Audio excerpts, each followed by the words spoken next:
Hello, my name is Miguel Parga. I am the best-selling author of What They Didn't Teach You in Film School. I've also been a film professor for 14 years. Welcome to another one of my videos on my series on how to make movies at home, where I concentrate on teaching you the principles of good filmmaking rather than the equipment. Why? Because good filmmaking and its principles don't really change, where the equipment is updated and changes every year.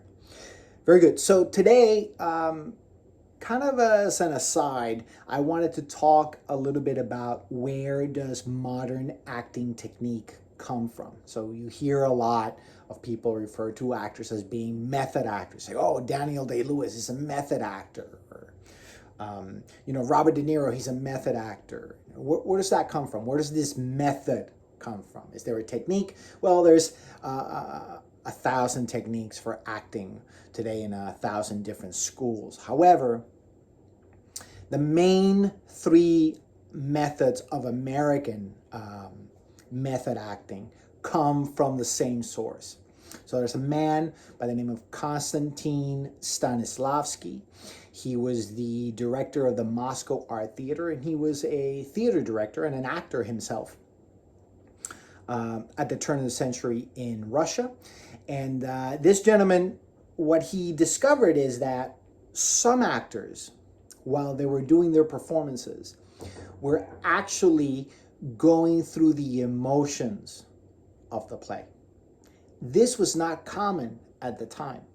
At the time, the type of acting that was popular was called presentational acting, where an actor is going through a scene, and when the time came to go through an emotion, they would present to you that they were having that emotion, right? They would pretend, okay, that they were having that emotion, and that was accepted. This is what people accepted as good acting. So they went to the theater, and that was fine. Actually, by the way, presentational acting is still alive and well today. You can see it every day on the telenovelas if you watch that sort of thing.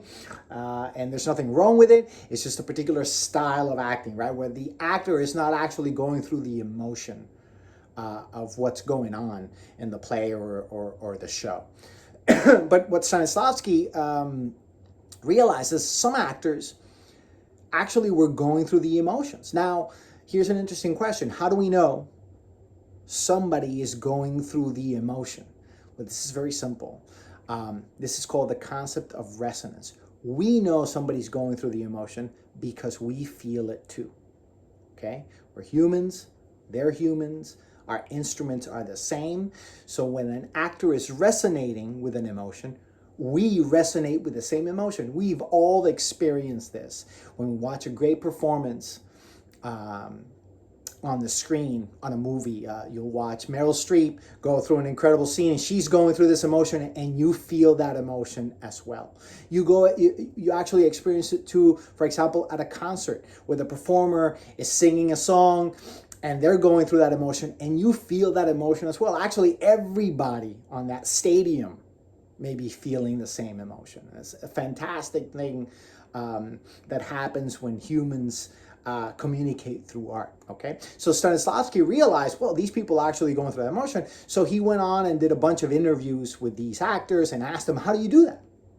And he collected a number of techniques that all these different actors over the years were telling him, well, this is what I do, and I prepare this way and I prepare that. So he collected all these techniques and started his own school of acting. He trained his actors in this way. So the Moscow Art Theater came actually to New York for a series of performances of Anton Chekhov's plays. I believe it was the Cherry Orchard, one of them, maybe the Seagull was another one. Anyway, so when New York actors watched these Russian actors using the Stanislavski method, they were blown away. And they said, oh my God, we have to learn this because these people are doing something that's very different from what we're doing.